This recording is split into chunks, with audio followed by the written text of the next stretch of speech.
Student learner YouTube চ্যানেলে তোমাদের সকলকে স্বাগত জানাই। আজ আমাদের আলোচ্য বিষয় প্রথম শ্রেণীর মানসিক ও শারীরিক সমন্বয় সাধনের সক্ষমতা এই বিষয়টির সেকেন্ড সামেটিভ এক্সাম অর্থাৎ দ্বিতীয় পর্যায়ক্রমিক মূল্যায়নের একটা উত্তর সহ নমুনা প্রশ্নপত্র নিয়ে। ফুল মার্কস তোমাদের থাকবে 15 এবং সময় থাকবে 30 মিনিট। সরাসরি স্ক্রিনে তোমরা উত্তর সহ নমুনা প্রশ্নপত্রটা দেখতে পাচ্ছ। 1. সঠিক উত্তরের নিচে দাগ দাও। 1 × 4 = 4। ক. ফুলের নাম আলু, বেগুন, বেল না বেদানা? সঠিক উত্তর হবে বেল, তাই বেল শব্দটির নিচে আমরা দাগ দেব। খ. মাছের নাম নয় কই, রুই, জুই না কাতলা? সঠিক উত্তর হবে জুই, তাই জুইয়ের নিচে আমরা দাগ দেব। গ.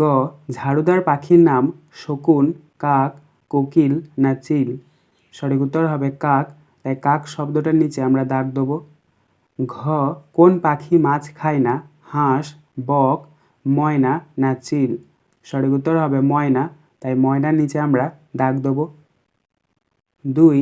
বাক্সের ভিতর সমান অথবা অসমান চিহ্ন বসাও। 1 × 2 = 2। ক. 4 + 4, তারপর একটা বক্স, তারপরে 9। দেখো 4 আর 4 যোগ করলে হচ্ছে 8, আর ওই পাশে রয়েছে 9। 8 আর 9 দুটি আলাদা সংখ্যা, সমান নয়, তাই বক্সের মধ্যে আমরা অসমান চিহ্ন বসাবো। কয়েকটা দেখো 7 - 2, তারপর একটা বক্স, তারপরে 5। 7 থেকে 2 বিয়োগ করলে 5, আর ওই পাশে রয়েছে 5।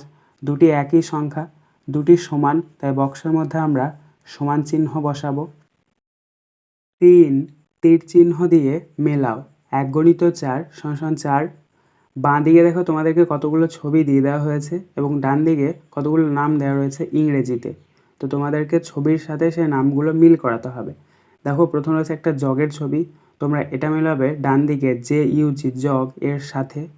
তারপরে দেখো একটা মাছের ছবি রয়েছে, তোমরা এটা মেলাবে ডান দিকের FISH ফিশ এর সাথে। তারপরে দেখো একটা ডিমের ছবি দেওয়া রয়েছে, তোমরা এটা মেলাবে ডান দিকের EGG এগ এর সাথে। এবং সবশেষে দেখো একটা ফুলের ছবি দেওয়া রয়েছে, তোমরা এটা মেলাবে ডান দিকের FLOWER ফ্লাওয়ার এর সাথে। 4. বিন্দু জুড়ে ছবি আঁকো এবং রং করো। প্রশ্নের মান 2। দেখো এখানে তোমাদেরকে একটা আপেলের ছবি দিয়ে দেওয়া হয়েছে। এই আপেলের ছবিগুলো তোমাদের কি করতে হবে? বিন্দুগুলোকে জুড়তে হবে, দিয়ে খুব সুন্দরভাবে একটা আপেলের ছবি আঁকতে হবে এবং সবশেষে এই আপেলটার রং করতে হবে। তোমরা লাল রং করবে, যাতে দাগের বাইরে রংটা না বেরিয়ে যায় সেদিকে তোমরা খেয়াল রাখবে। 5. ছবিটি রং করো। প্রশ্নের মান 3। তোমরা স্ক্রিনে একটা ছবি দেখতে পাচ্ছ, যেখানে গাছ রয়েছে, দুটো কুঁড়েঘর রয়েছে, একটা হাঁস রয়েছে, তারপরে ছোট ছোট ঘাস রয়েছে। তো তোমরা এটা কি করবে? খুব সুন্দরভাবে রংটা করবে। গাছগুলো তোমরা সবুজ কালার করবে, হাঁসটা তোমরা সাদা কালার করবে, ঘাসগুলো তোমরা সবুজ কালার করবে, ঘরটা তোমরা মেটে কালার করতে পারো এবং রাস্তাগুলো তোমরা মেটে কালার করবে, ঝোপঝাড়গুলো তোমরা সবুজ কালার করবে। এইভাবে খুব সুন্দরভাবে তোমরা কালারটা করবে, আর সর্বদা খেয়াল রাখবে দাগের বাইরে যেন কালারগুলো না বেরিয়ে যায়। আজকের আলোচনা পর্বটি এখানেই শেষ হলো। আশা করি ভিডিওটি তোমাদের ভালো লেগেছে। যদি ভালো লাগে একটা করে লাইক করে দিও। সবশেষে তোমাদের কাছে একটাই অনুরোধ, যারা এখনও পর্যন্ত আমাদের চ্যানেলটিকে সাবস্ক্রাইব করে উঠতে পারোনি, তারা চ্যানেলটিকে সাবস্ক্রাইব করে পাশে থাকা নোটিফিকেশন বেলকে অল প্রেস করে নিও এই ধরনের নতুন নতুন ভিডিও পাওয়ার জন্য। ধন্যবাদ।